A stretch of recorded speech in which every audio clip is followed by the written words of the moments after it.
Out here in the perimeter, there are no stars. Out here, we is stoned, immaculate. Hello and welcome. This is the C86 show. I'm David Eastaugh. As you know, we love a special guest. This week it's going to be the turn of Nick Toczek, who I spoke to very recently to find out more about life, love, poetry and all that other groovy stuff.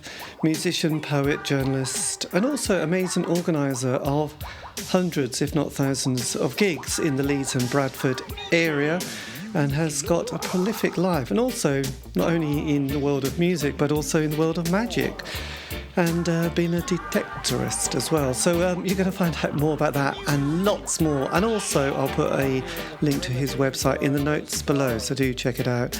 And yes, buy all these books, CDs and everything else. Anyway, this is the interview with Nick. So after several minutes of interesting but casual chat, not that much really, we got down to that exciting subject that was the early formative years. Nick, it's over to you. It was kind of surreal. At the very start, right, I was born 1950. So when I was about 13, about 1963, my dad started taking me to the package gigs that came to Bradford, to the Gaumont in Bradford, and a couple of other venues. But you'd see maybe 6-7 bands that had all been in the charts, and they'd all come on stage, do their hits and walk off, and they'd all be using the same equipment. So with my dad, I went to see, there were weird packages. I got to see things like the Crystals came over from America, and they toured with, if memory serves me right, Nashville Teens, Manfred Mann, Freddie and the Dreamers. This was one big package, and Dad took me to see several of these. So and he paid me enough money every Saturday for me to buy a single. Blimey, that's very progressive. So what was your parents and your dad like for this kind of 13-year-old to take them? Because it was, 63, pop music is very in its infancy, isn't it? Well, looking back on it, it's surprising that my dad had a big collection of Johnny Cash stuff. Right. But I mean, they had fairly wide musical tastes. So the record collection that they had, and we had a record player, ranged from classical and big band stuff through to the early beginnings of pop. And yes. I suppose, the fact that he was into Johnny Cash, that's a kind of transatlantic sensibility that a lot of people looking back would have envied. Well, absolutely. We yes, that was very good. I mean, I could imagine people like Glenn Miller and obviously, the Andrews Sisters and various other little kind of light jazz numbers. But, the package tour, because I mean, 63, the modern pop artist was so radically different at that stage. My dad took a real interest in what singles I bought. So I suppose reflecting my parents' taste more than mine, the very first one I ever got was Secret Love by Kathy Kirby.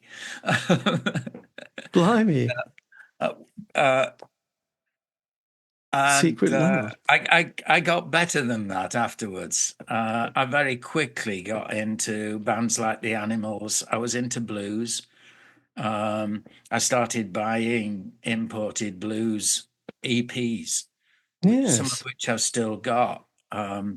Acts that I later got to see, like Sonny Terry, Brownie McGee, Booker White, people like that. I actually went to see those.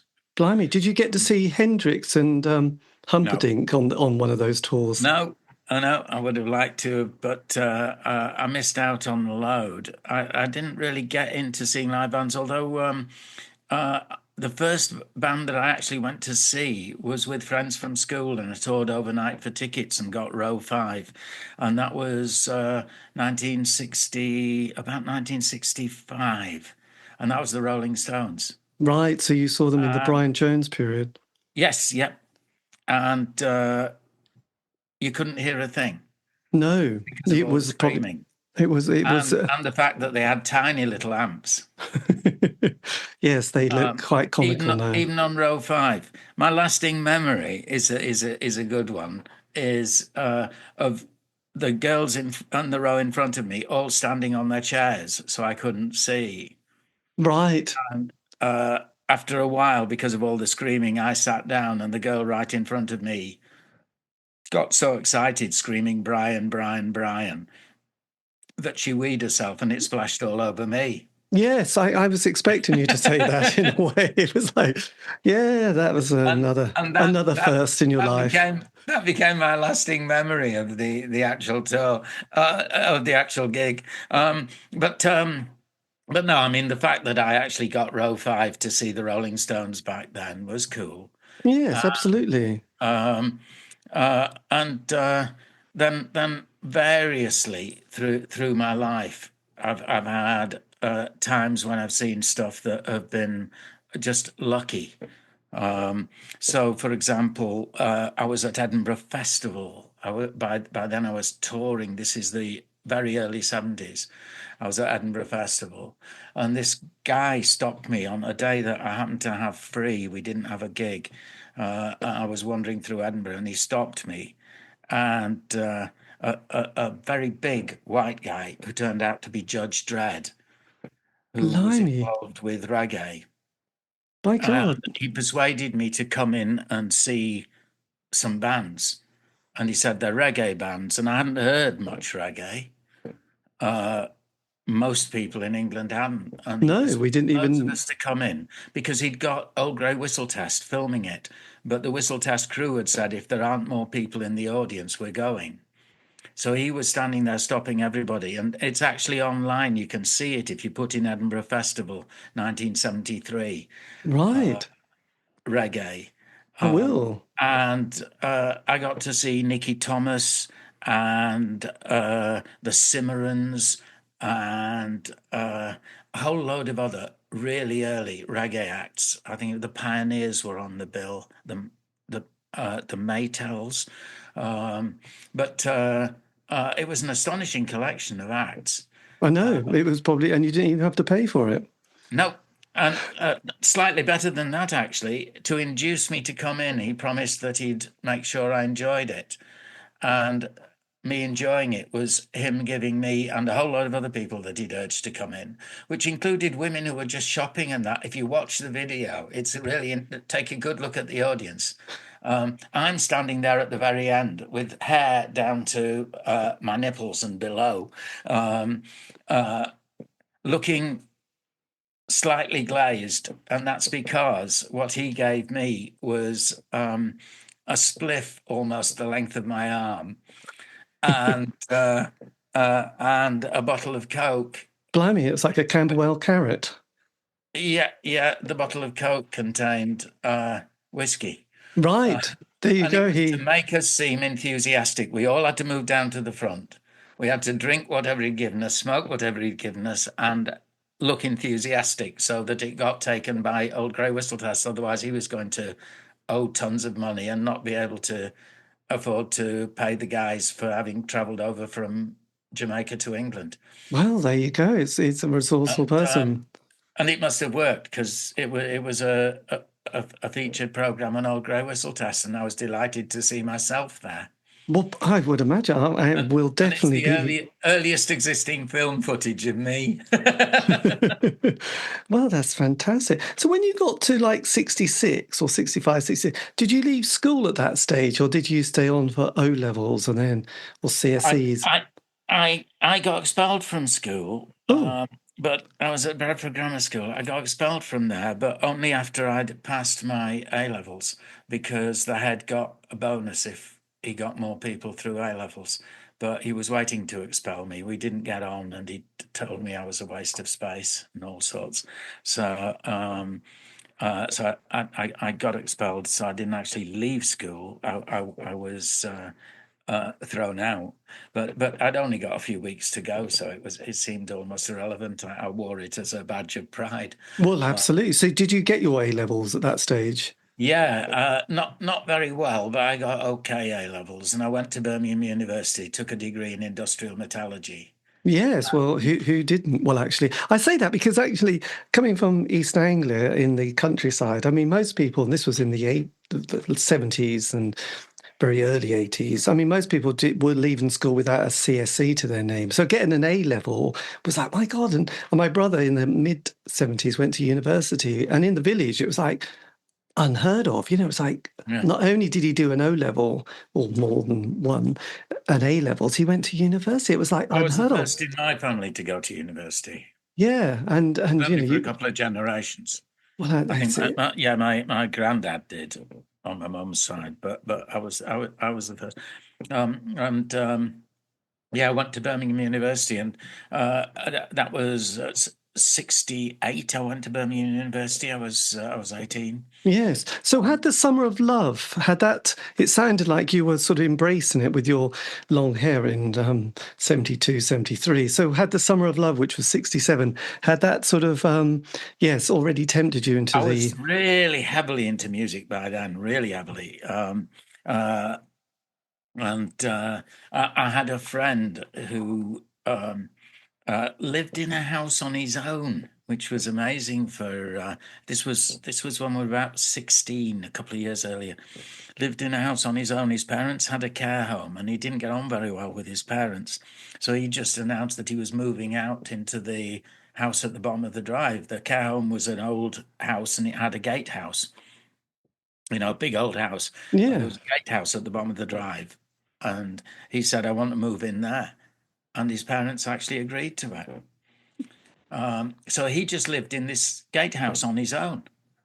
And he had a huge record collection. We used to go around there for parties with no adults about, so we could smoke whatever we wanted and drink whatever we wanted and so on. And he used to play all these tracks that had been imported from America with a guy on who was a session musician that he was incredibly into, which is going to answer one of your questions, because the guy that he played me on and on and on, this really good guitarist, was just as a session man, and he had all these records, and he bought them because the guy was on it. And this was a guy who later came to England and became known as Jimi Hendrix. Right. Nice. But he was into him before he even left America. He was buying all these records because he just loved the way the guy played guitar. Blimey. And what happened to your friend who had the gatehouse? I don't know. Because that's kind of because I mean that's Andrew, they must have had quite a moneyed background. That's what I'm thinking. Yeah, he was called Andrew Kirby, and I think we got in touch on Facebook briefly. Nothing to do with Kathy Kirby, your secret love. No. But everybody called him Kath Kirby because of that. That's his nickname at school. But yeah. So I mean, there's another example of you just chance things.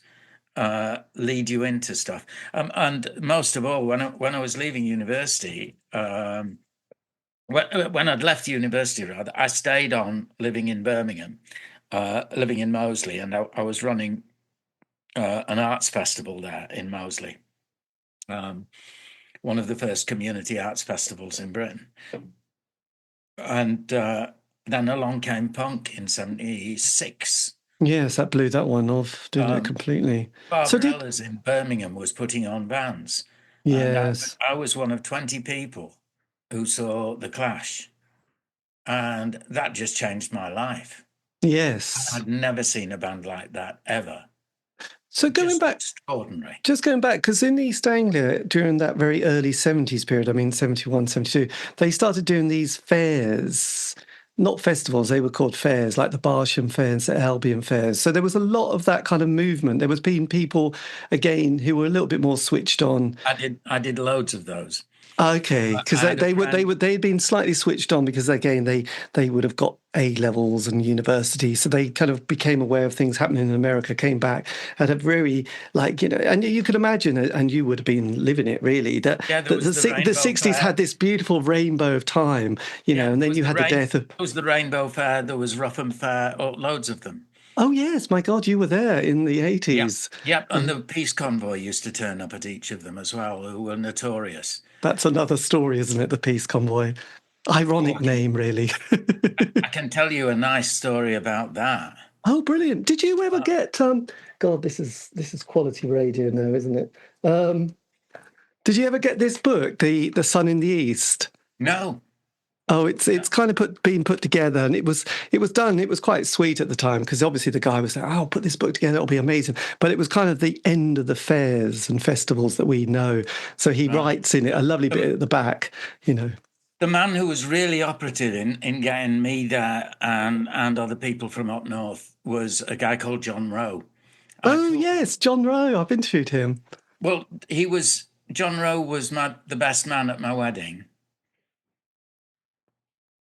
When I got married, he was my best man. And we toured together with a show called the Stereo Graffiti Show, which had 2 poets and loads of musicians. And we worked together for years on that during the 70s.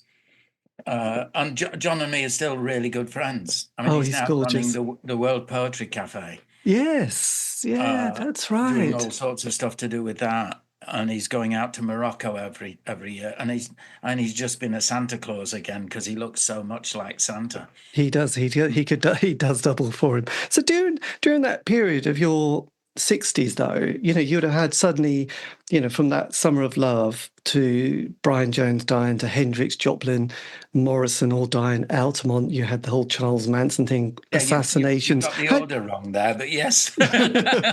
Sorry, I realised I had the order. But how did that, I mean, did that have an effect? Because obviously you're thinking, this is going so well. Life's always going to be this marvellous. And then suddenly you think, oh, yeah, quite a first lesson. Yeah, and I never got into really heavy drugs, but I was heavily into smoking dope. Mm-hmm. And early before that, I really got into taking pills. A friend of mine, his mum had loads of antidepressants that she didn't like taking, and she binned them, a whole bottle full of them. And we rescued them, and they were Purple Hearts. Right. Which were legendary drugs in the early 60s. And that's what started me into just trying stuff. But I was really mad keen on reading up about it and knowing what I was taking, you know. And you have really sobering things like I lost a friend to barbiturates. He died at a party. Also, I remember vividly sitting next to this guy who was sticking a needle in his arm, and he turned to me and said, is heroin any more dangerous than marijuana? And so there was this ignorance about where people didn't know what they were taking and the levels of it. And that turned me against drugs eventually. Yes. But before that, it just made me learn about it and be aware of what you're putting in your body.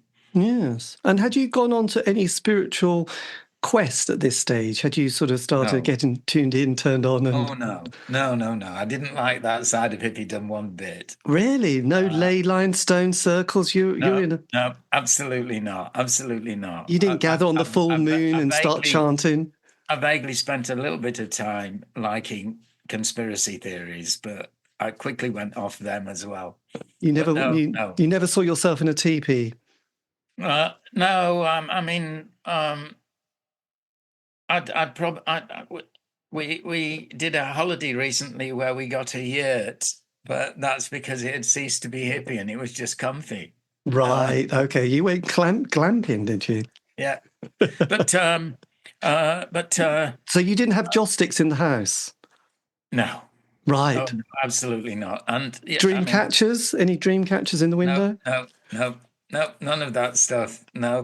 and I absolutely loathe patchouli oil. Oh, so you didn't see Hawkwind then?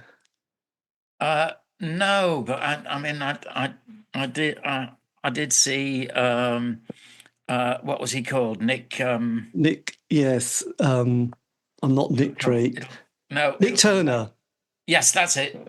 I saw his band, and when we put on the cabaret, we put on, oh God, my mind's going now. Robert Calvert? Sorry? Robert Calvert? No, it was Michael Moorcock? No, it was Terry Pratchett? no guitar player, and he went solo, and we put him on, but he'd been in Auckland. But no, I really disliked all that weird hippie stuff. I did occasional poetry readings with a few very, very hippie people, and it just didn't impress me. I thought it was lazy. I thought the language was just too. Uh, just it was easy for people to pretend to be poets by Yes. writing flowery crap. And I really took against that, which is why I ended up being identified with the ranting poets. Right. Yes. You can. And I was always more in your face than just reading pretty poems about trees and flowers and love. I mean, for me, when I was starting out as a poet, working a lot of community centres and things like that, you couldn't do that stuff. And I was getting up at folk clubs, but also in working men's clubs, things like that. And you had to have a hard edge and some realism to get up in front of a working men's club audience. Yes, absolutely. So just going back slightly to the 70s, did you finish your degree? You got through your... Yep. And you did that. And then Yep. just on that cultural front, glam rock came along, which was quite different to the psychedelic rock period of Bowie. But obviously there was, Sweet, Slade, T-Rex, all those people. What was your musical direction during that period? And obviously prog rock happened. Yeah, well, I was really into any bands that had blues influence. And also, I liked what is now looked back on as roots garage stuff. So my sort of bands were... I never liked the Beatles as much as I liked the Stones. There's some Beatles songs that I really do like. But the Stones just blew me away. I mean, they were writing songs that had so much more meaning than the Beatles when the Beatles were still writing love songs. They were bringing out things like Mother's Little Helper about pills that helped mums who were suffering depression, and 19th Nervous Breakdown, and Hey You, Get Off of My Cloud, and a series of singles that had lyrics that were really about real life and about deprivation and poverty and mental health problems, and that seemed so much more important to me than Money Can't Buy Me Love. Yes, there you go. So then it became bands like the Downliners Sect and Them. That was Van Morrison's first band, and I thought they were really good. And bands like Manfred Mann and the Animals, the ones that looked to American blues to draw their music, and obviously there were a lot of blues artists touring with people like touring with the Stones. The Stones brought over American artists again and again and again. Yes, I remember that famous little bit with was it Brian Jones, sort of telling the commentator or the announcer to shove off, and I can't remember who one of the guitarists was. It could have been Howlin' Wolf, actually. I think he sort of tells him to shut up and push him, and introduces Howlin' Wolf to be part of it. Did people like Doctors of Strangeness and Dr. Feelgood come into your consciousness at this stage? Oh, Feelgood! I only discovered Dr. Feelgood once I got into punk. I started buying every punk single I could after seeing The Clash, and I got to see things like a few months later. I got to see around mid-77 to see the Ramones and Talking Heads as a double bill. Right. So was that the one that Danny Fields put on that time? Did you see King Rocker with about Robert Lloyd and him talking about... I know Robert really well. Yes, and there's one of the early gigs that I went to see in a pub in Birmingham after I got into punk was the Prefects. Right. That was the precursors of the Nightingales. Yes, absolutely. So That's did you see? Robert Lloyd's band, and they'd brought up a support band from London who were doing their very first gig with what became their famous lineup. So what I saw in that pub, and it was a pub called the Bear in somewhere like Handsworth, and there were only maybe 50 people there, and the Prefects were on, who were just brilliant, amazing. And then this all-girl band came on, the Slits, Right. and they were unknown, and it was their first gig, I think, out of London.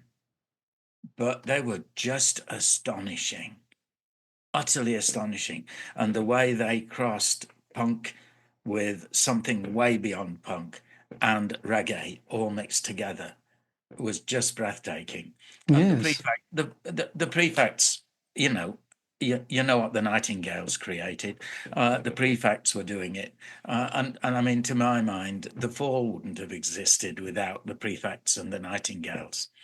They were doing it before anybody else.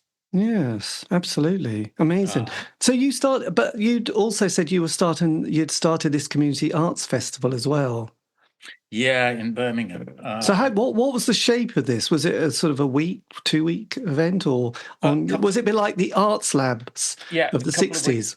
Well, I did loads of performing at the Arts Lab in Birmingham, and wrote for their magazine and stuff like that. Worked really closely with the people at the Arts Lab, and it was all that arty thing that was going on in Birmingham. And there was a pub in Moseley where I lived called the Fighting Cocks.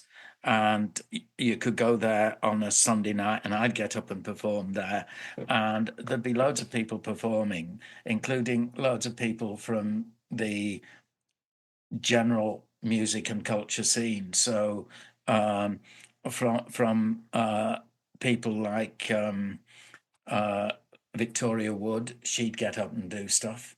And then you'd have members of The Move and Wizard, Right. and a band that was really big then in Birmingham called the Steve Gibbons Band. And they'd all just turn up and just individually play bits, or them and their friends would get up on stage as a band and just play stuff. And so Moseley seemed the natural place to start a proper festival.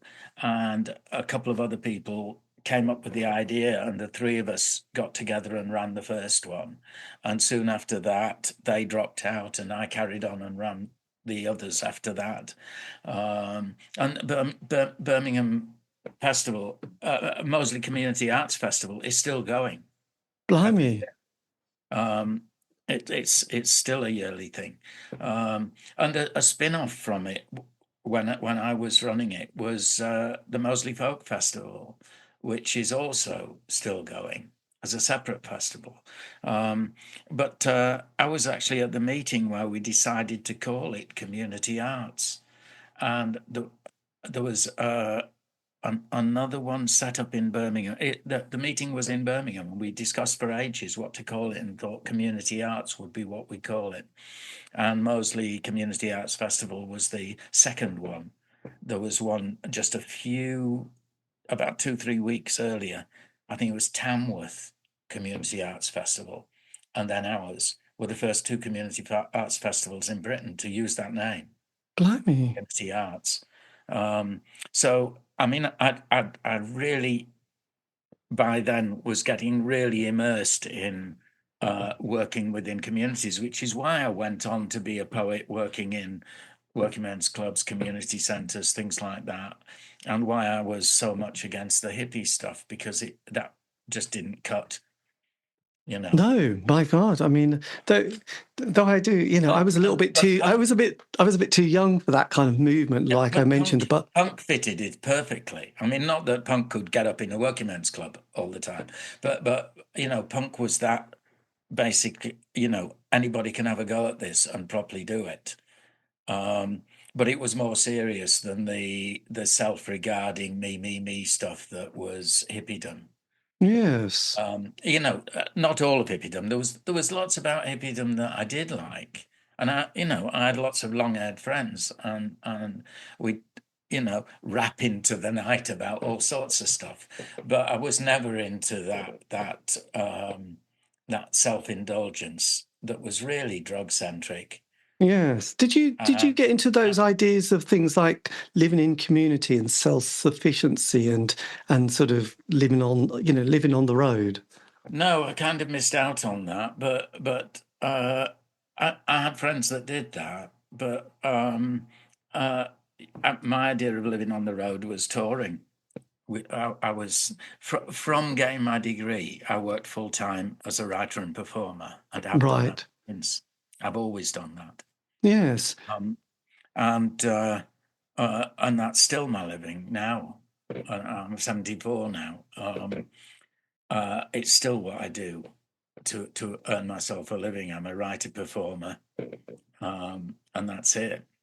Yes. And I was going to say, and as punk happened, and then as we got towards the end of the 70s, obviously Thatcher gets in 79, and then there's that was a fabulous time. Oh, wow. There was the Falkland War, the miners' crisis, there's Greenham Common. How were you navigating that kind of very different feeling from the 70s to the 80s?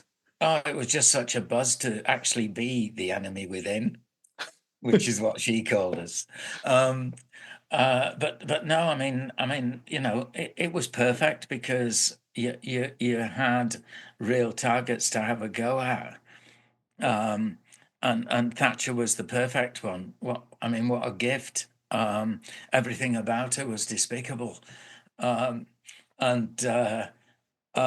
was just such an exciting time to be a performer, and punk fitted it perfectly.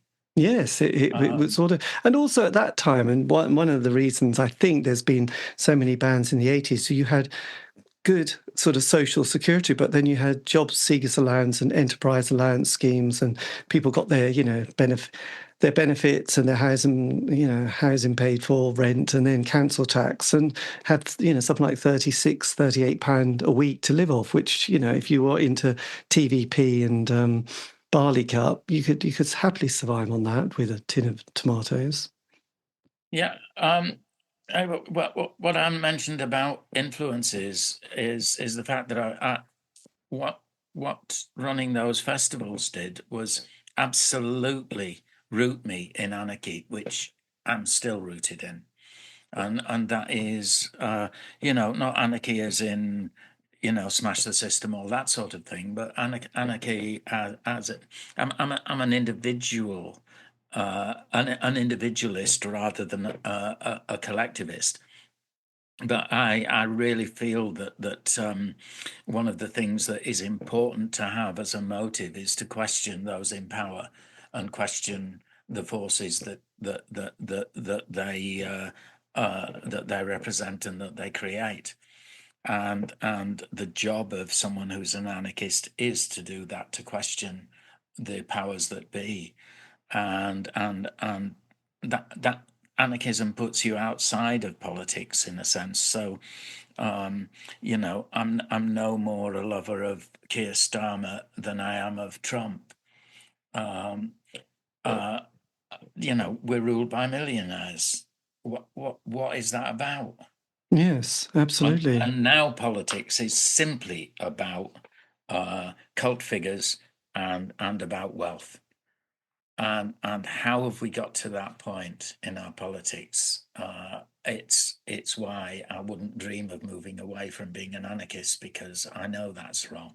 Yeah, absolutely. Did you? So, but had you started also? You were doing your community arts festival. Did you also start publishing fanzines and magazines at this stage as well, in the sort of late 70s. I was running a poetry magazine in the early 70s called The Little Word Machine, which published quite a lot of established writers, but also a whole load of up-and-coming writers and a whole load of new writers.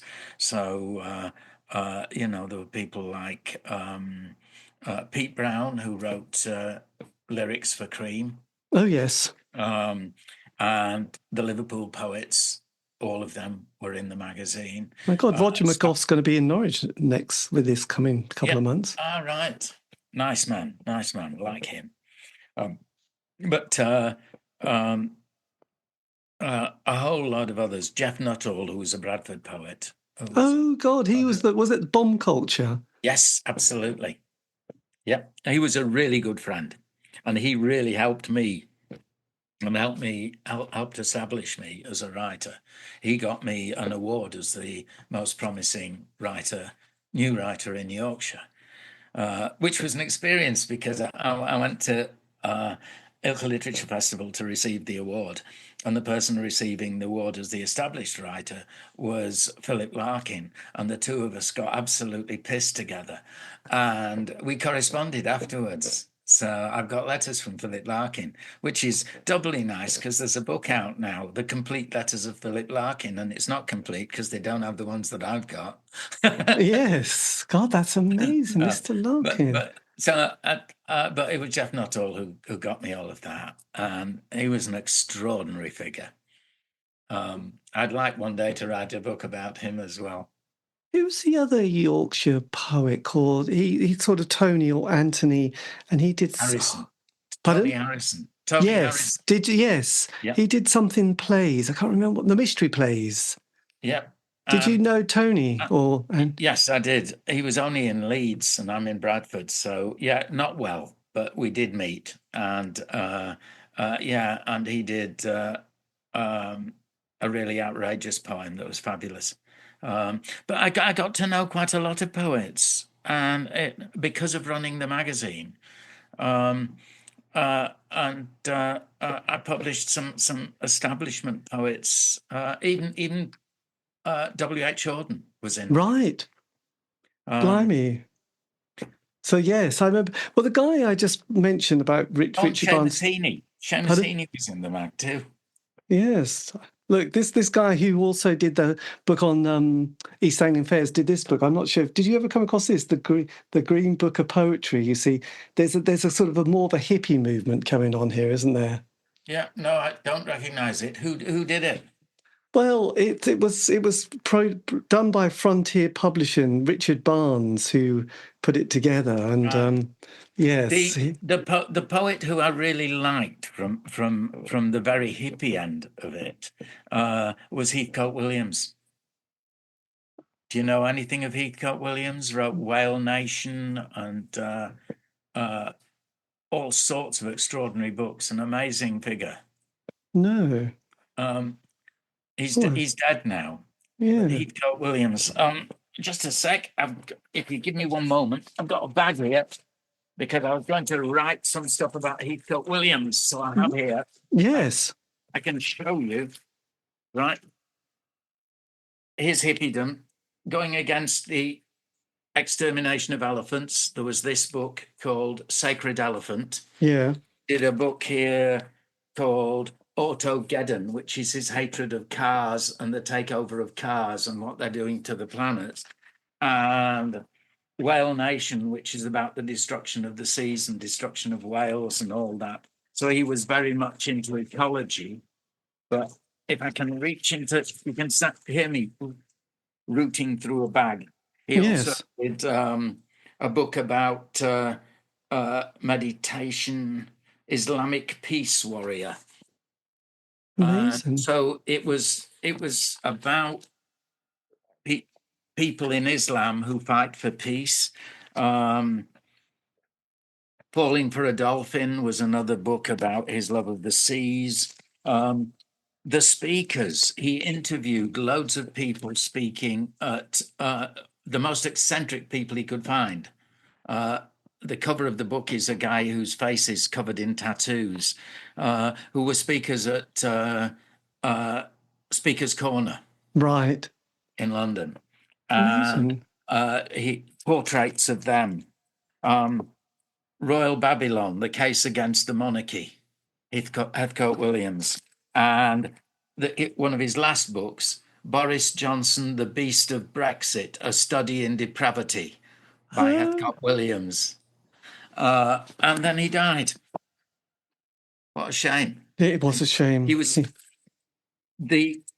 my memory of him, that the one time that I encountered him directly was at Ilkley Literature Festival, one of the very first festivals. I was performing there, and he was booked to perform, and he hated the fact that it was an elitist festival, he thought, and fairly rightly so at the beginning. It's much less so now, but it seemed really elitist to him. And he was booked to do a reading, and Michael Dawson, who'd set up the festival, really nice guy, but very much into art for selected people rather than for everybody. Right. But he was well-intentioned, was Michael, and he set up some really good stuff. He was an interesting figure himself, but Heathcote Williams took against what he stood for, and he came to find Heathcote to check that he was okay for his reading tomorrow.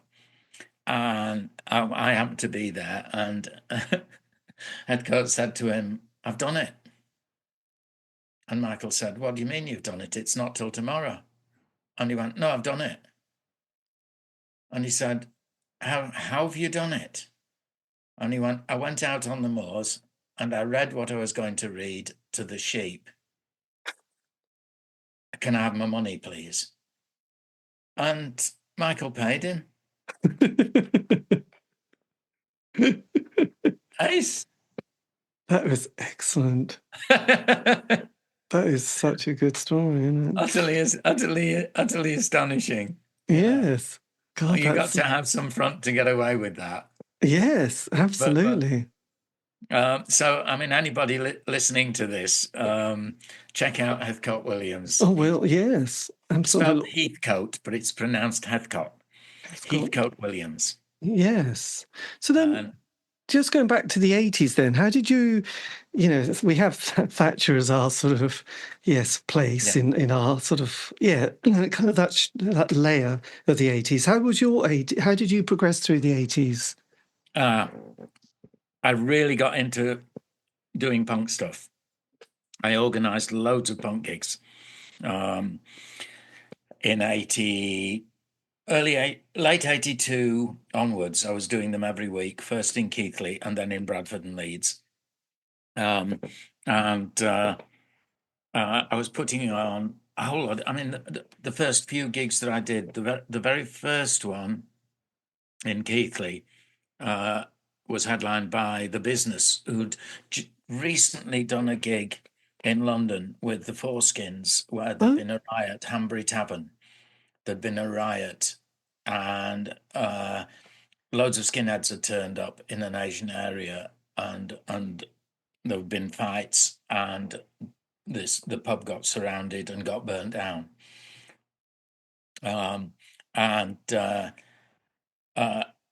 I was keen to confront what was going on in the skinhead movement. I'd had tracks on one of the Oi albums, I was keen to confront the racism the roots of. If you read about the roots of the skinhead movement, it was rooted in reggae. Yes, Skinhead Moonstomp by Cimarip was a skinhead song, and then gradually racism started seizing on the skinhead movement, and I really felt angry about that, and I thought I'll put on some of these bands and I'll persuade them not to wear Nazi regalia, not to do anything racist, not to say anything racist, and I'll stop the audience from expressing the racism, and I had a whole series of really confrontational gigs with skinhead bands, and I think I won through on most of that. And So, I can well, tell you, because you've got this, you're running clubs. Is this which one did you start with? Because you've got these ones, the Fun House Part 1 and 2. Then you've got Fatal yeah, Shocks. So Funhouse was in Keighley, yeah, and that began to work really well. And suddenly, people in running venues in Bradford and Leeds started approaching me and saying, "Would I run stuff there?" And so I started running stuff in a variety of clubs. In Bradford, it was mostly clubs that were run by black guys. I'd been doing the fanzine, and I got to know a couple of people, Bibby, who ran Bibby's in Bradford, and a guy at the other end of Bradford who ran a club called the Palm Cove. And then in Leeds, I got approached by people who ran a club called Brannigan's.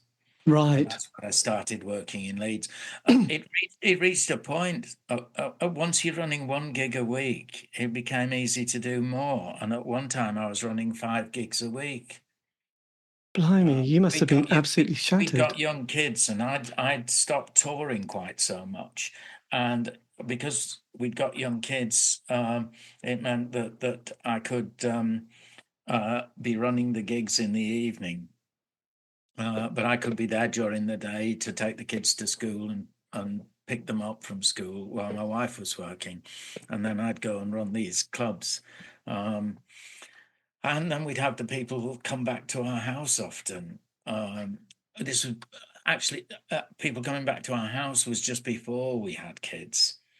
Um, but we had an open house then up until just before Gaynor gave birth. And we had 7,000 people stay in our house in the space of a year or so. Just anybody could stay in the house. My God, was it a bit like the Crass House then, Dial House? Did you have Yeah, it was was. that? Yeah, that sort of atmosphere. I mean, anybody stayed. So loads of the bands stayed at my house if they were performing. They'd be touring, and I could offer them not just a gig in Leeds and then the next day a gig in Bradford, but I could offer them accommodation for free. Excuse me. And for a band that's touring, that's a good offer. So Yes, I could get quite good bands on. So I yeah. could put on what were name bands then regularly. And if you look on my website, you can see flyers from loads of those gigs.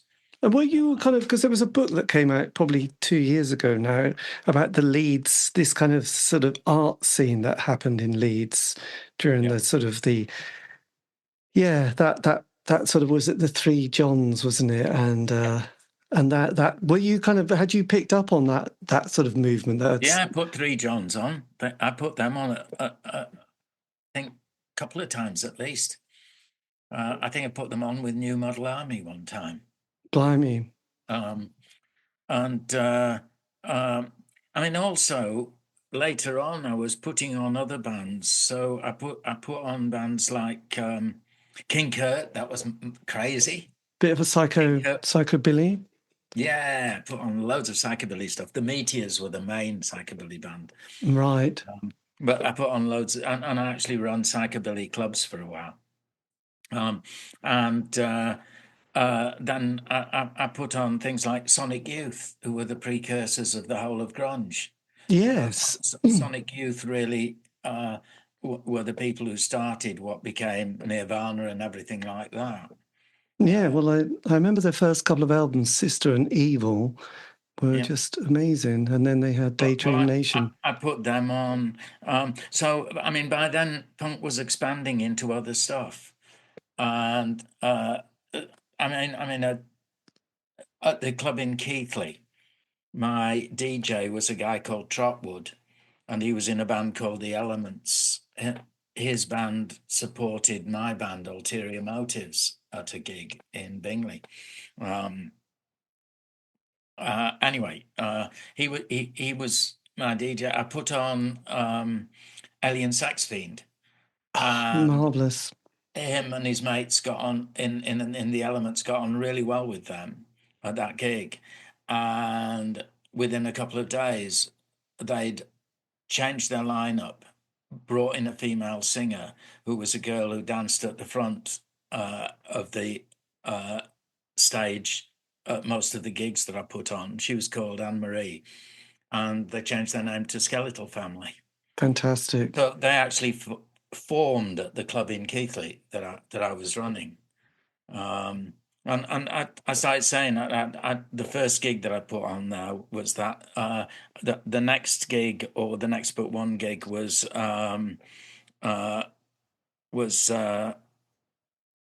Sisters of Mercy, March Violets, and Seething Wells, who I mentioned earlier.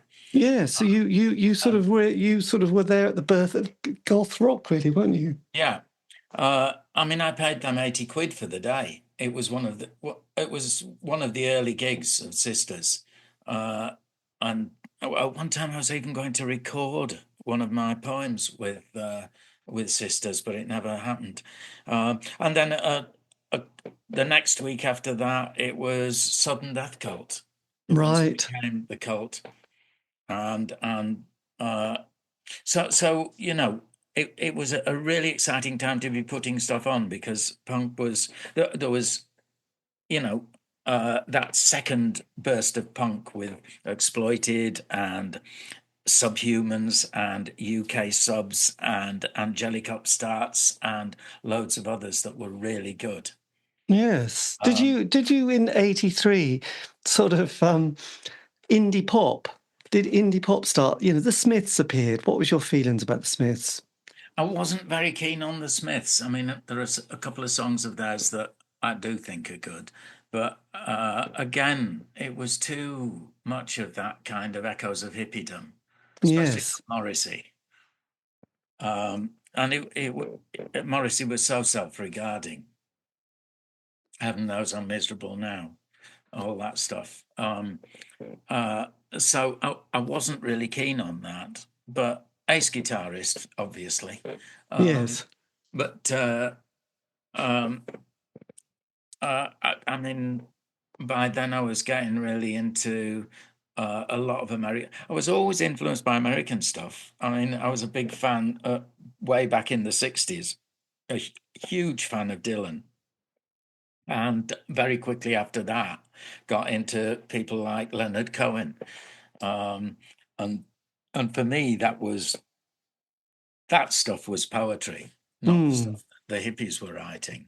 So how did you find yourself coming to the Rougham Tree Fair and these festivals in the 80s then, and the Peace Convoy? How did that sort of, from being Bradford, Leeds to sort of East Anglian fairs?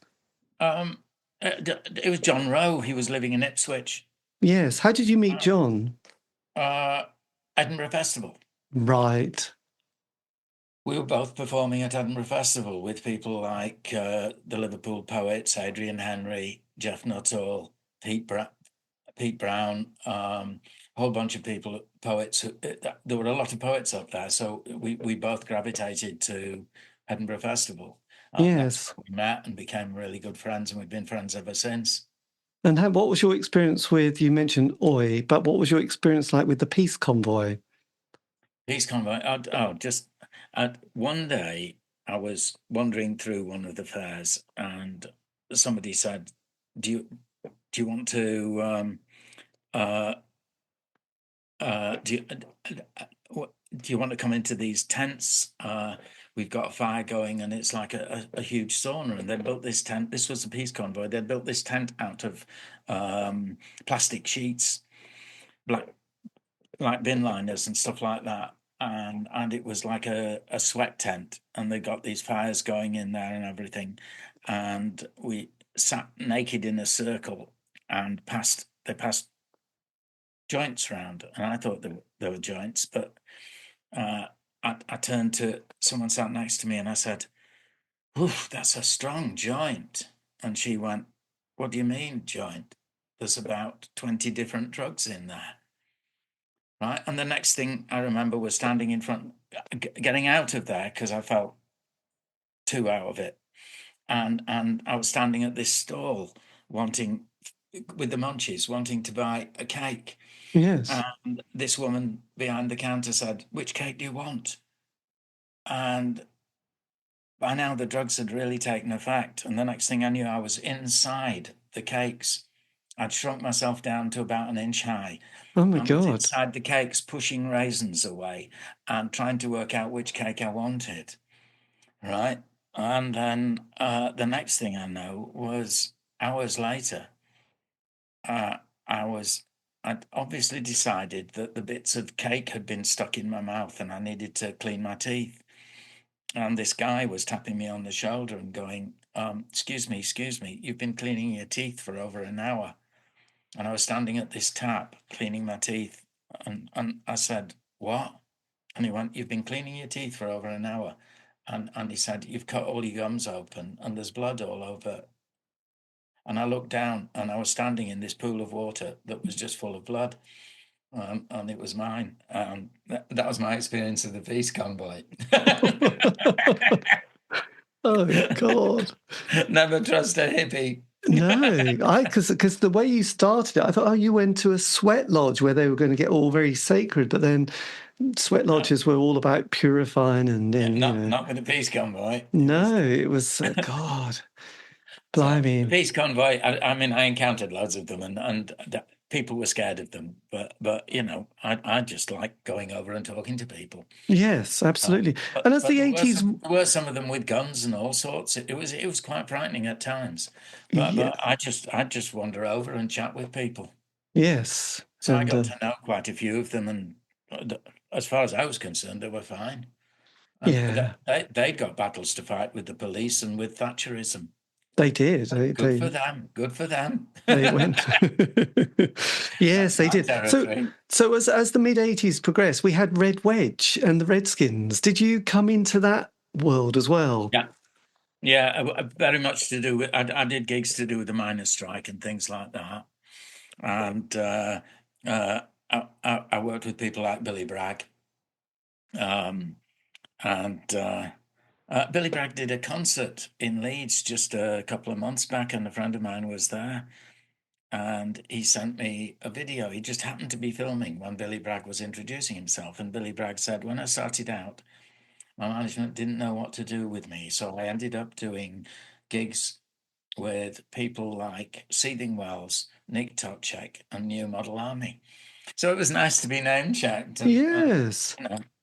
Because when Billy came to one of his early gigs was with a guy called Ted Hawkins, but I don't know, you remember kind of a blues guy? I did a really early gig with, I didn't know Ted Hawkins, yes. But I did a really early gig with Billy Bragg, and it was, what were they called? A band from Liverpool that had a debut single called Birds Fly, Whisper to a Scream. The name will come back to me in a minute. But they were launching their single, and they brought along two artists to support them.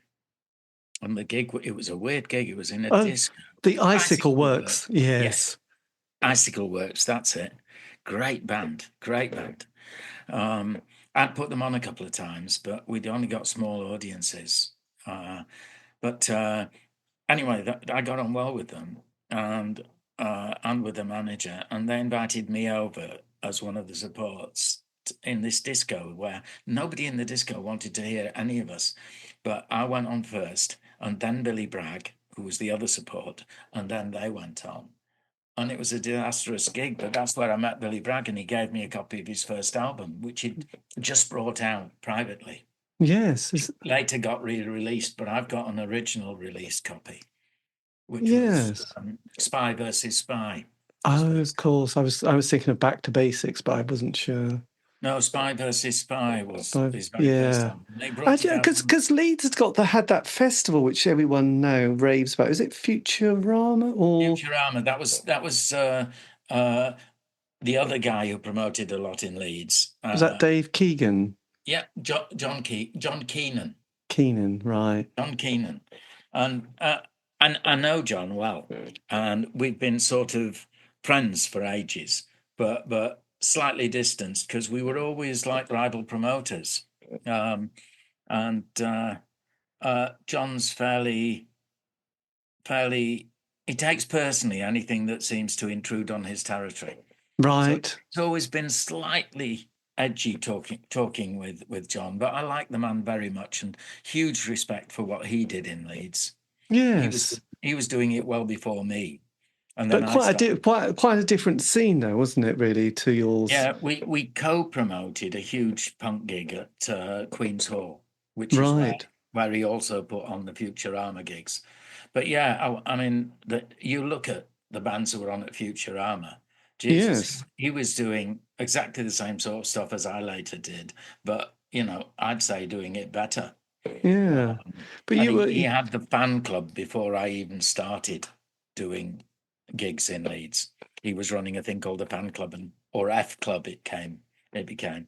But excuse me, talking too much. Yeah, because Leeds, obviously there was the Gotsy, but there was suddenly the rise of the squat movement as well, and the Duchess and the Chumbawamba collective. Well, they weren't called a collective. Had you, again, being anarchist, I had connections with Chumbas. They refused to come on at any of my gigs because my gigs were commercial. I mean, I was putting on like 5-6 bands, 3 at least, but sometimes 5-6 bands of an evening, and charging £1.50 to the unemployed and £2 to the employed. So I wasn't exactly ripping people off, but no. I was doing it in clubs, and but I mean, I now get on well with most of the people who were in Chumbas and still are in what's left of Chumbas, we just kept bumping into each other, and in truth, they were anarchists. I'm anarchist. We had a lot in common. Yes, I remember the film Well Done, Now Sod Off. They said they kind of formed when someone stood up and they just said, yeah, we'll play at your gig, even though they hadn't got a band together. And he said, oh yeah, we'll put you on in 2 months' time. So they had to quickly get together. Can you remember who that guy would have been? No idea. No, I just remember this little story they had. So I thought, but I mean, Swell shared a house with John, from the three Johns, John, the cartoonist as well. He did the cartoons in Swell's fanzine. So how did you meet Stephen Wells? How did he come into your consciousness? Through the poetry scene in Bradford. We were both poets in Bradford. Right. So, and I was running a fanzine, and then he started one. And then he moved in as a lodger in my house. Right. There you go. When he moved out from the house that Jules had with Justin, Justin fronting New Model Army. Yes. Jules was a poet as well. I never got on great with Jules. It's still tense between us. But we don't argue with each other or anything, but we just never got on. But strangely, I got on really well afterwards with Swells, me, and several other performers. Ginger John, the Doomsday Commando, another poet, toured as the Intolerance Tour. Right. And Swells and me toured a couple of times in Holland together. Had you come across the X in Holland? Oh, yeah. Yeah, excellent band. Again, anarchists. Cool. There's a lot of them about.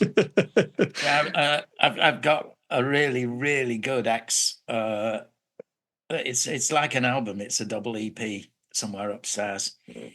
I've got a load of stuff stored up in our attic, and it's up there somewhere.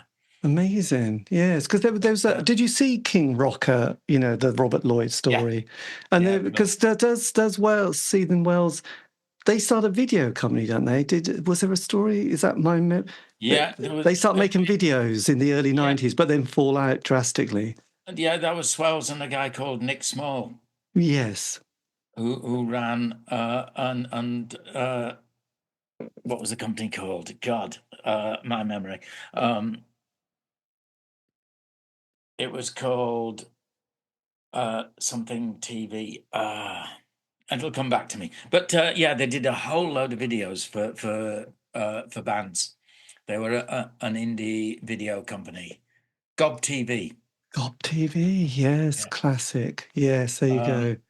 And around the same time, Swells started a press, and he published. Here, I'll show you some of the books. These books, and they're all outrageous. His Swell's own book, which is brilliant. It's really brilliant, but it's utterly offensive. A lot of bookshops wouldn't stock it. But Creation Records distributed them.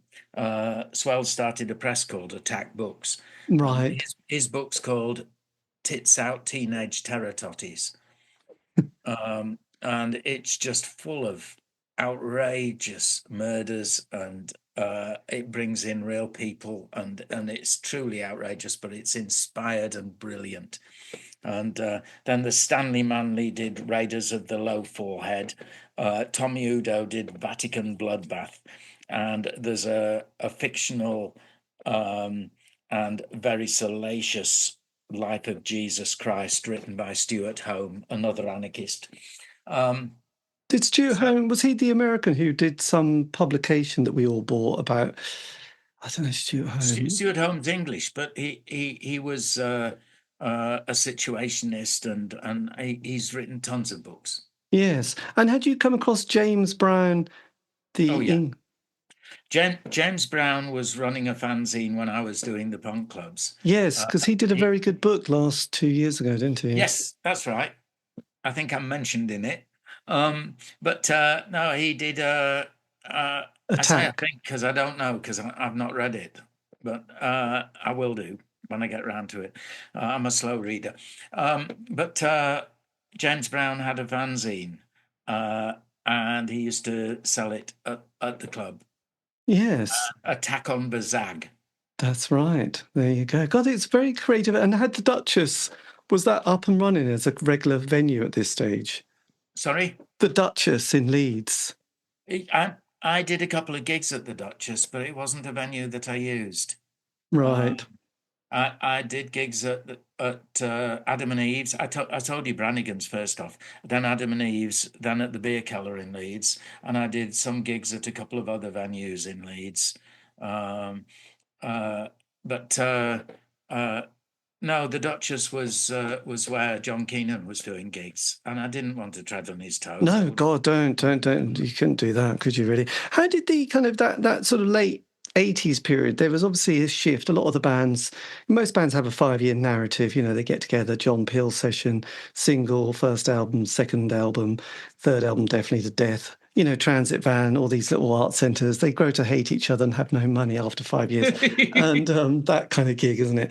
But there's a lot of them. And then Ecstasy comes along and the dance movement, and there's a new wave of 16 to 18-year-olds who've got very little direct connection to that punk world, but they want their soundtrack, and suddenly it's the Orb and 808 State and, you know, Stone Roses, Happy Mondays. How did you navigate that musical shift? If you look through the leaflets for the gigs, you'll find on one of my leaflets that Happy Mondays were bottom of the bill.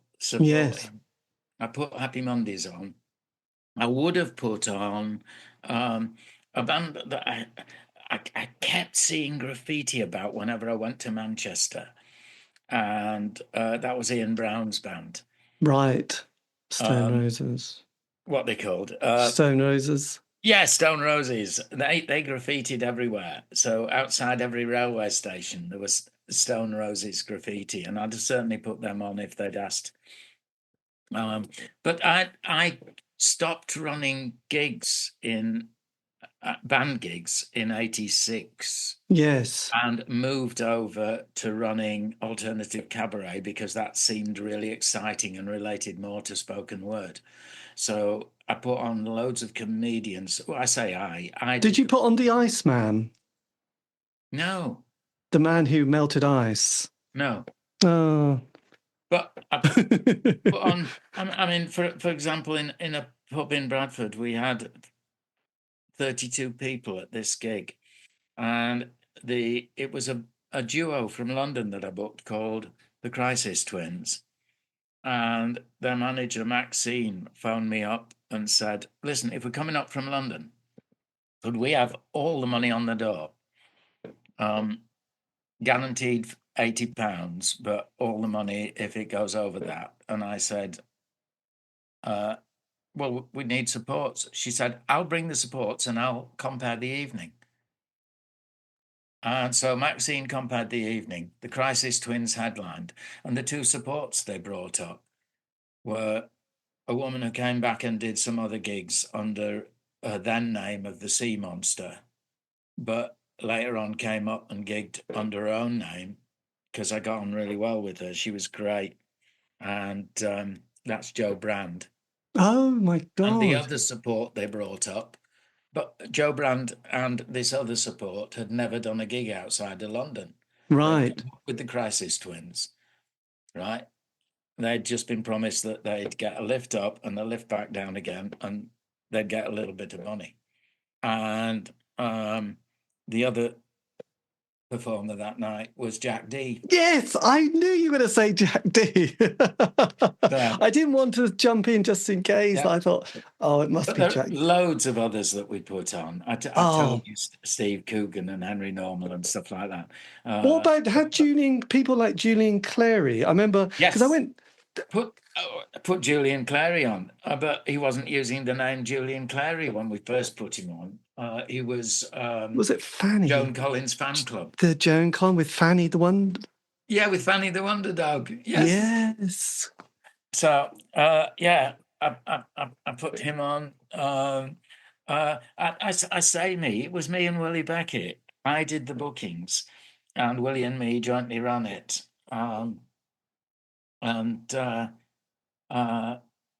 I miss Willi Beckett loads. He died of cancer. Swells died of cancer. It's a bugger, isn't it, really? You're losing friends. Hardly a day goes by when I don't think of both of them. No, and it's, I know, it's terrible. I worked closely with both of them and really, really liked them. They were just ace people to work with. Yes. And, it's times when you think of things and you want to turn to them and say something and they're not there. Yeah.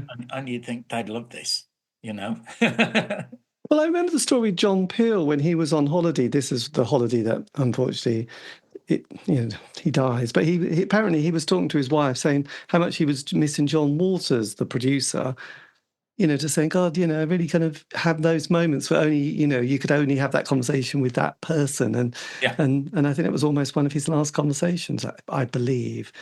Right. And then he had a heart attack, and it was just like when you have that history with someone and you have that cultural connection, I find that actually with sometimes people that you meet recently, but if you have that connection, not because you want to reminisce about the old times, but you just have points of references that just like, oh yeah, that was, anyway. So what were your John Major years like then? We get rid of Thatch, the poll tax. How was the poll tax for you? Well, again, I got you must have been with so much material and so on. Yeah, exactly. And there were so many gigs to do against poll tax. And when you were a ranting poet, just getting up in between bands, it was really good. Again, so had you come across Kevin Turvey and the young, Rick Mail and that bunch? No, not really. I mean, they were more London. Yeah. By that time, I wasn't going down to London that much. I got very much involved with stuff up here in the north of England. Yes. If you're in Norfolk, you'll feel the same sort of thing. Your local culture can sometimes just wrap round you, and you're very different from London. Yes, it's often enough, Yeah.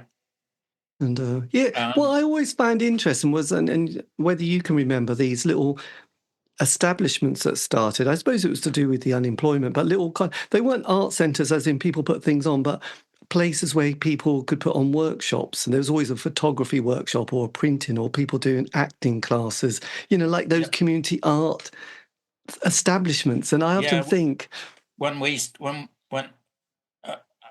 the partner I had then, Kay Russell, we split up very soon after, but we jointly started Wool City Rocker. She co-edited the first 2 issues, and then we split up. We were using a print workshop in Bradford that was just, you could go in and screen print whatever you want, and we were printing. We had the band Ulterior Motives, and we'd got a single out, and we were printing posters, we were printing T-shirts, and we'd just go in and print them ourselves, and it was that kind of that ethic. And I also ran, because I was anarchist, I ran an organisation to help bands that were independent. It was called Twisted Pleasures and Drastic Measures. And I offered services to bands, and I produced a thing called the Independence File. This is pre-internet. Right. And it was just this huge file. It was about 120 pages, loose pages thick. And I just kept updating it. And it listed studios, independent record companies, and had loads of information about different venues around the country and about access to them and the sort of money that you could expect to get, and just how to be an independent band. And I worked all together directly with about 4,000 bands over a few years. And I never charged anything more than basic expenses. If they wanted T-shirts printed, I'd go and get the T-shirts from Manchester, take them to a printer, get them printed for them, and I'd only charge expenses. Right. I never took a penny out of that. That was part of my anarchist politics. Well, and a load of bands since then have written stuff about how much they depended on what I was doing. A band called the Tansads, who are now called Merry Hell. They only formed because of a workshop I did, and then bands like Gay Bikers on Acid that came out all about them. Yes. So that was called Twisted Measures. Pleasures and Drastic Measures. It's a line poem of mine. Yes. Because actually, yeah, you're in bands as well, aren't you? God, there's a lot, isn't there? Yeah. I've released loads of albums. Just since COVID, I've released 4 coloured vinyl albums. Yes. With musicians. So I'm still making music, planning more. Yeah, well, it's quite so. The 90s, though. How do you then the major years until New Labour? Who do you hate more? Well, really, I hate them all. They fail us so much, all of them. And all the stuff coming up now, right? I did workshops for Bernardo's years ago, working with girls who'd been groomed and sexually assaulted serially by men. Nothing changes. The church and all their involvement in illicit sex, nothing changes, and it's exactly the same with governments. Look, what are they doing for the homeless? Nothing changes. What are they doing for people with mental health problems? Nothing changes. What are they doing about women who try to claim that they've been raped? Nothing changes. What are they doing? The list is endless, and I'm angry with myself because there was a time when I was young and we believed during that hippie period, during that punk period, that we were going to change the world. We haven't. Shame on us. And if anything, we now have the worst politicians, the so-called democracy that I don't believe in. We have the worst politicians that we've ever encountered. You know, where in hell's name? I'm trying to stop using really rude words, but where in hell's name do we get Boris Johnson from? Where in hell's name do we get Trump from? Why did the Labour Party choose Starmer and not a woman when they had so many excellent women who were committed to politics, not to self-enrichment and not to themselves? Oh, I just despair of it. I really still feel every bit of anger that I've felt ever since I became an anarchist. Yes. And it's because nothing changes. And I blame myself as well. We didn't do what we hoped we'd do. But the truth is, look at history. The common people have revolted again and again and again, and they've been put down, and nothing changes, you know? But we now live in a world where we're run by the likes of X and Facebook, and they turn round and kowtow to Trump. And they're just millionaire servants of a lying, corrupt millionaire. What's that about? You know? Yes. Well, it's probably more of a billion now, but it's got nothing to do with us. It's got nothing to do with the people. And politicians are supposed to represent the people, not themselves. But what we've got now is government that represents itself. Yes. They're self-indulgent bastards, and screw them all. I have no time for them, and I'm so glad I'm anarchist. On that, just going back slightly though, when Chumbawamba suddenly had their big hit, what was your feeling? I know it's a bit irrelevant now, isn't it? But just curious, did you think, blimey, I remember those little grubby kids who could barely write a wrong song? Listen, success is not good for anybody. And it's like you get to the top of a mountain and all you can do is come down again or freeze to death up there, right?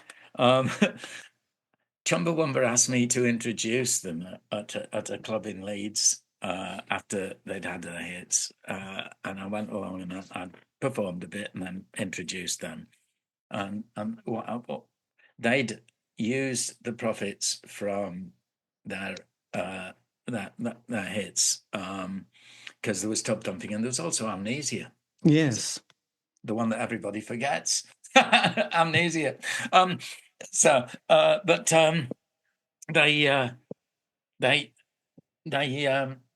They bought the street that they lived on, or a load of houses on it, and so I just got up and took the piss out of them for being landlords, and I gave them an introduction which really upset them, and slowly the music behind me got louder and louder and louder until it drowned me out completely, and there were just a few words. I won't actually use the words because you're going to broadcast this, but the three words were you, effing, and then the next word began with C, and that drowned me out. And that's what they were playing until nobody could hear me speaking. and I just moved away from the mic and went, "Ladies and gentlemen, Chumbawamba," and walked off. And to their credit, some of them are still friends of mine. No, I mean, I think they were offended at the time, but they could see the point. Yes. But I don't wish success on anybody. I feel I've gone under the radar a lot of the time. Bradford City of Culture next year. I haven't had anybody come to talk to me. I'm probably the only person in Bradford who's had about 60 books out, let alone all the other stuff I'm doing Yes. and have done. But I'm not included in City of Culture at the moment. No, that's a little bit of a worry, isn't it, really? It's a bit... No, it's not. I'm used to being under the radar, and I'm quite happy with it. It knocks me a bit that nobody's asked me to do anything, but sod them. You know, I'm sure there'll be a fringe, and I'll do something on that. Yes, my God, you... But I'm quite glad not to be hugely successful, because I think you just get caught up in yourself, and eventually you turn into a very wealthy politician. God forbid that I do that. And sort of, I just was listening to some of your, because you've been doing a lot of records in the last few years. I mean, your music kind of, since 2019, you've been bringing out virtually an album a year at this rate. Has suddenly music sort of inspired you again? No, it never went away. It's just, I think COVID happened and a lot of us weren't able to perform. So it seemed obvious to bring out some albums, and I had musician friends who felt the same, and we just got together and did stuff. It was great. It's that good. Yes. But I mean, I find that I have to keep reinventing myself because I'm not hugely famous. And things like I've spent years and years and years working in schools, touring 50 countries, working in loads of schools all over Britain. And that's been an income since our kids were tiny, which worked really well because my holidays coincided with their holidays and everything. And even my days coincided with them. If I was working in a school nearby, I could take them to school, pick them up from school, that sort of thing. But post-COVID, schools have had less money and have been more focused on bringing kids back up to the standards that they'd lost over COVID. And there hasn't been much work for writers in schools. So I've been doing other stuff. And I'm a detectorist, and I now have my own column in the main Detectorist magazine. I am the Yorkshire Detectorist. That's my column. Yes. In Treasure Hunting magazine. And I've got an agent now that also helps me get work as a magician, and I'm getting booked. I've been a full-time magician for 30 years, but mostly done it in schools, community centres, that sort of thing, mixing in with my poetry. Yes. Was it Penn and Teller that you saw, or who was it that inspired you on your No, life? it was I got shown how to do a magic trick in a pub, and I went in a school and did it, and the kids went, "Have you got any more?" And I went, "No," and they went, "Oh." That kid's noise that Yes. comes from nowhere. No one knows how kids get Years it. of poetry and just... Yeah. What was the magic trick, by the way? And it was two beer mats that just turn round. You hold them up, put them together, turn them round. I could show you it, but I haven't got two beer mats with me. But it's a really cool trick. Yes. They instantly turn round the other way. And so when I left that school, there was a magic shop on the edge of Leeds, and I went there and I asked the guy about magic tricks that I could do in schools, and he showed me a few. And there was an old guy in there who was a magician who'd retired, and he just started getting coins and bits of rope out of his pockets and showed me loads of tricks. And I left knowing about 20 tricks, and I now know about 5,000. Blimey. It just became something that was good to do. And when you're touring around the world, you discover that magic is an international language. You don't... Yes. You don't need words, you just do the trick, and it amazes people.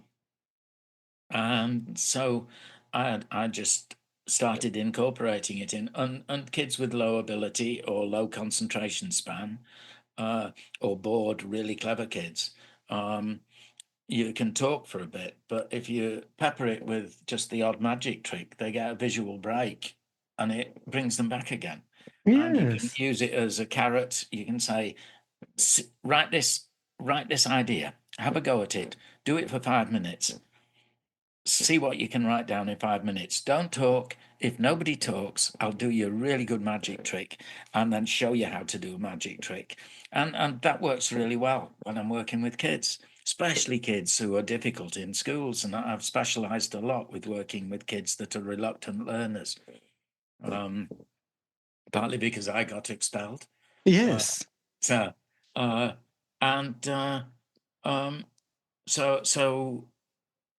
actually a really good magician now. You've got to be good to work in front of kids because they're really quick to spot anything that you get wrong. And so it hadn't occurred to me, but I got this company approach me saying, they knew I was a magician. Would I be available to do magic if they found people? And they've been finding me loads of people over the past few weeks. So that's only been the last few weeks.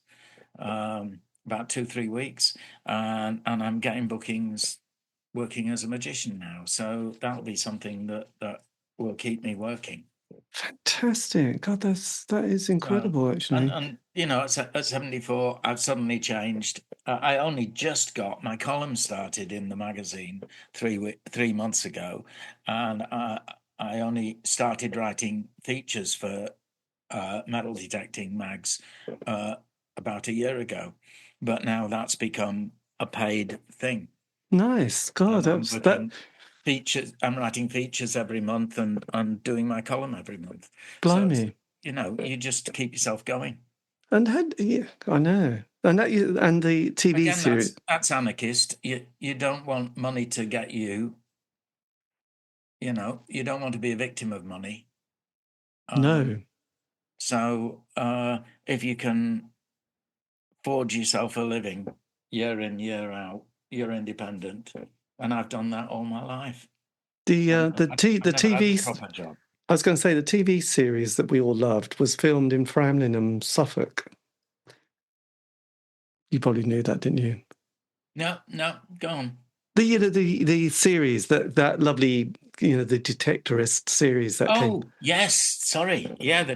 Well, that's what inspired me to start detecting. Because it was so beautiful. We all fell in love. I've done a little bit of it years ago, but that took me back to it. It's fabulous, isn't it? Fabulous. It is, and yes, it's so that's Framlingham, Suffolk. That's kind of in that countryside, and we all fell in love with that series and those people and the gold coins in the nest at the end.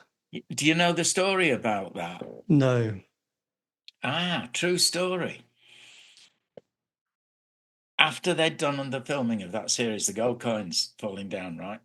There was a slight misunderstanding, and they thought that somebody had collected up all the coins, and the person who was supposed to collect up all the coins thought that somebody else had collected them, and they didn't all get collected up. And some detectorists found some of them. These were Roman gold coins, right? Except they weren't; they were fake. Yeah. And they thought that they'd found real Roman gold coins, and they really thought that they'd got money there. Because they'd have been valuable if they'd been real, very valuable, like thousands. And then they discovered that they were the ones that had been used in the Detectorist series. And when that got in the papers that these detectorists who thought they'd got loads of money, right, had actually just got these fake coins, they suddenly started getting contacted by people who liked the detectorists and wanted to buy the coins. And they actually made a load of money selling the coins. Yes. True story. That's a nice bit. There was a lovely pitch with them and I think Alice Roberts, who we all love, outside the British Museum.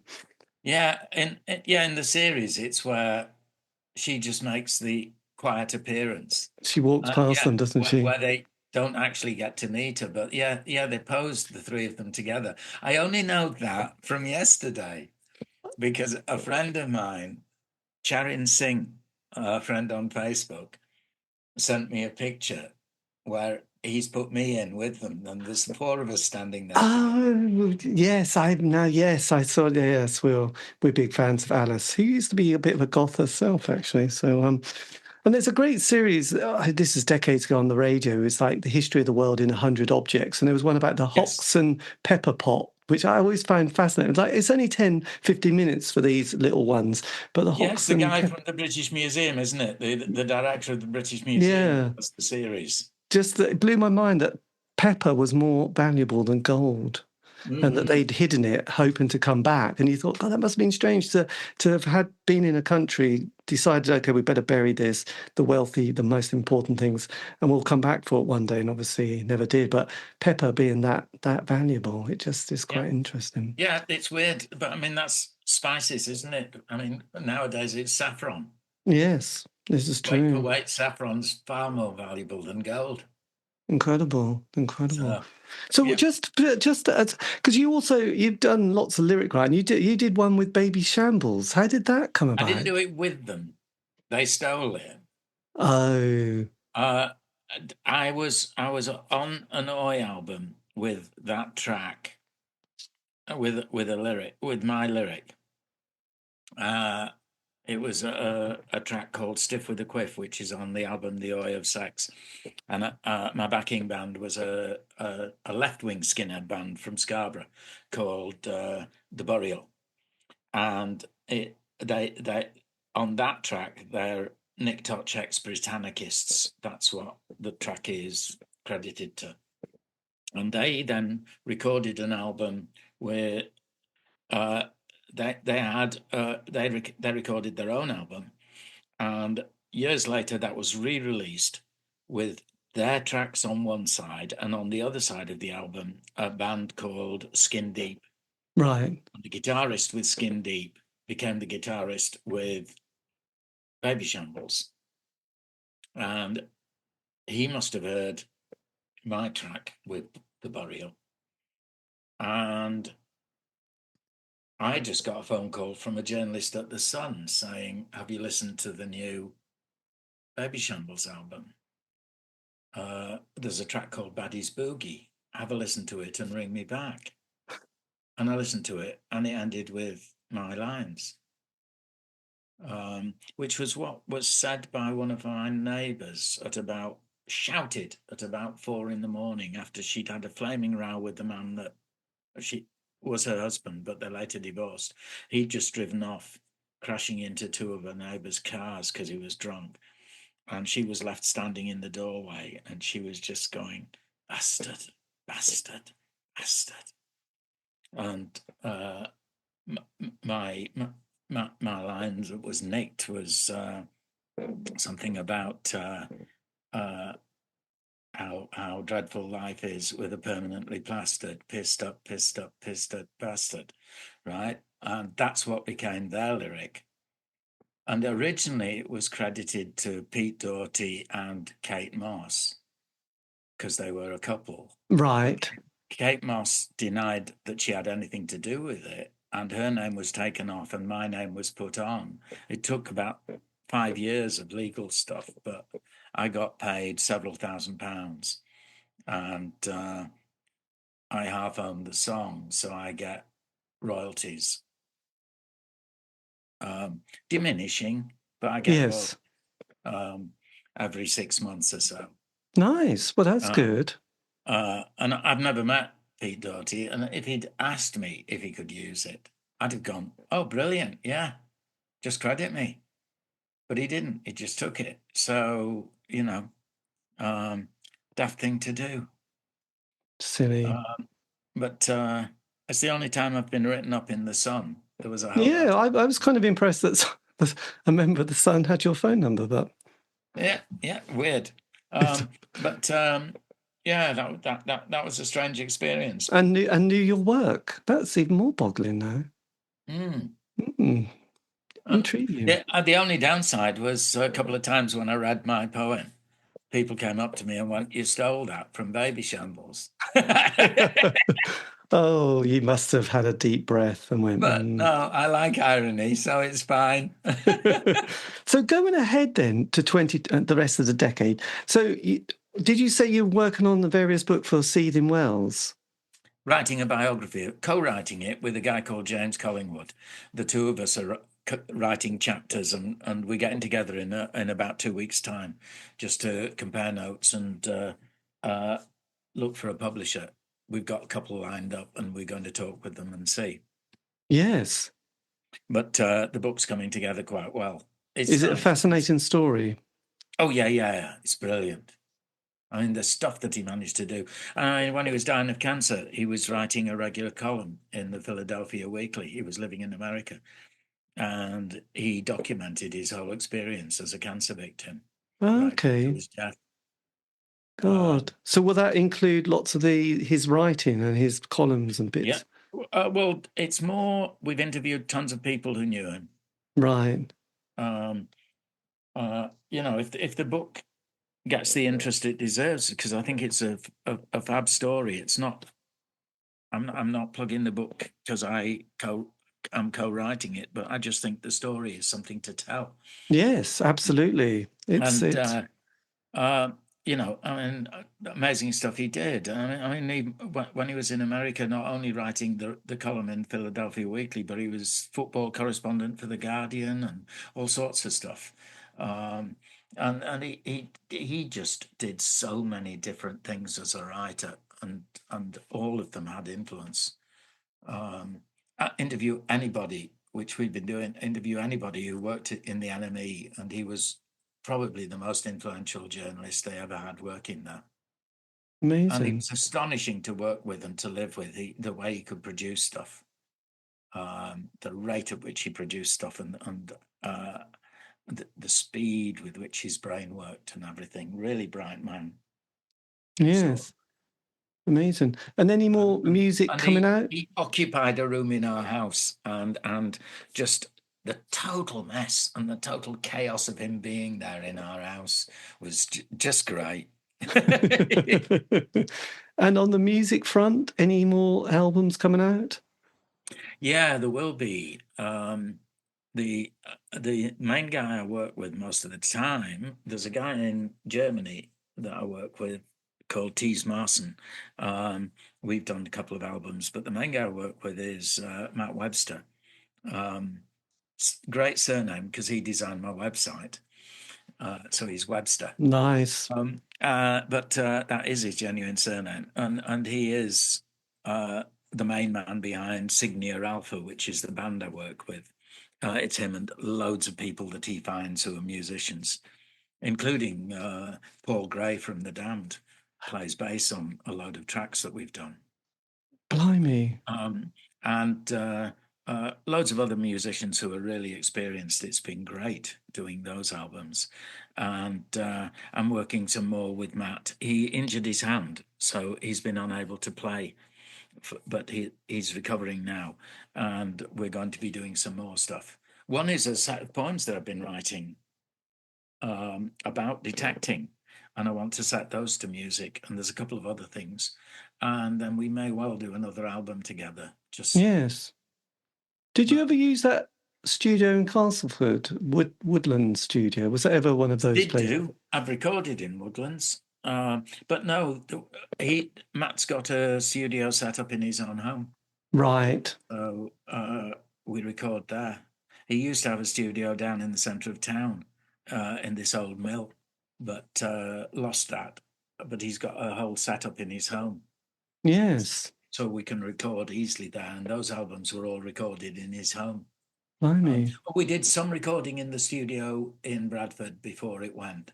But since then, we've done all the recordings in his home. Did you have much to do with the 1 in 12 club? No, I did. I have done over the years loads of gigs there. The last one I did was about a year and a half ago.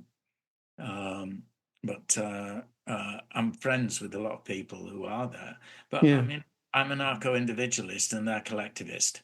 So it's different. I did a load of, during the 80s, I did a load of and 90s, I did a load of infiltrating of far-right groups. And you've got to be just you. You can't take responsibility for other people. Yes. You get threatened. It's really dangerous work to do. And I've always worked on my own. I don't like working collectively that much.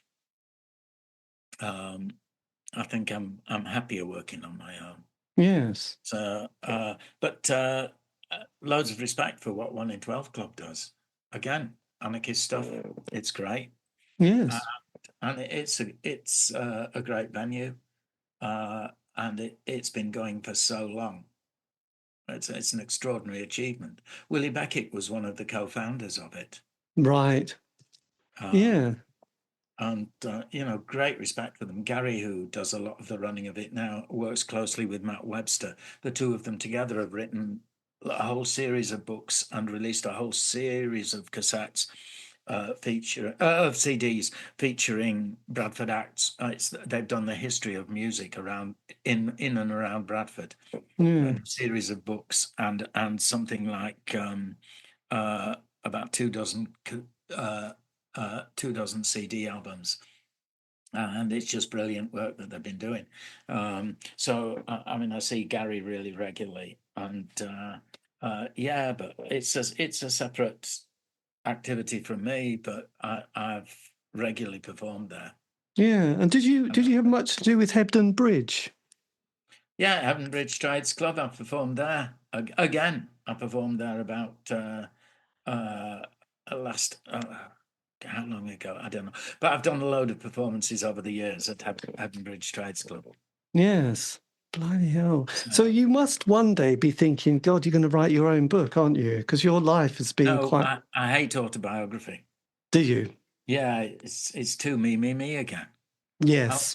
If there's going to be a book written about me, let somebody do it after I've died. But what about archiving? You've got a good website, haven't you? Yeah, and I keep stuff. I'm a hoarder, so I've got tons of stuff. Yes. My own history. But no, the nearest I'll come to that, I'm writing a book of stories about things to do with people I've met that have amused me or entertained me or been weird. And it's called My Life Sentences. But it's not about me. It's about people I've met. And, there are bits of me incidentally, but it's not autobiography. It's really sort of incidents in my life. But it's incidents involving other people and focusing on them rather than on me. Yes. So My Life Sentences seems like a great title for a book. Absolutely. And did you keep a good relationship with your dad and parents as you got older in adult life? No, not that good. No, we fell out. Our families are dysfunctional. They're very dysfunctional. Yeah. I was there with my mum when she died, and I was there visiting my dad when he was ill. But we'd had fallouts. So these things happen in families. Yeah. Did you ever have any brothers or sisters? Yep, still got them. 2 brothers that I haven't seen in ages, and a sister who lives in Australia to get away from us. But I talk to my sister loads. And one brother who, I've never fallen out with him, just he prefers life without his siblings around. Yes. And the other brother who I argued with. So there've been no direct fallouts. It's just, sometimes you're more comfortable not seeing that much of each other. This is true. It helps on a lot of relationships, indeed. But Genra and me are still together, and we've been together for, we met on Christmas Day, 1979. Wow, that is amazing. We've been together since then, and she's in the other room now. Well, God, that is solid. After this is finished, we're going to go and watch a couple more episodes of Alma's Not Normal. And on that bombshell, we'll leave it there. A massive thank you to Nick for giving me the time for an amazing interview and incredible insight to a fantastic life. Amazing. Anyway, yes, do check out his website in the link below. This has been the C86 Show, David Eastaugh. If you want to contact me, you can on Facebook, Twitter, Instagram, and the other ones, Threads, Blue Sky, etc. Just do C86 Show, and put my name there as well. You will be able to locate it. Yes, if you want to send a message, I mean, make sure it's nice, positive and groovy. Otherwise, why did you bother? Yeah, and also I've done lots of interviews, well over 1,000. So if you want to know anything about indie pop from the 80s, do check it out. Yes, it's on Spotify, iTunes, Podbean. So have a great week. Stay safe.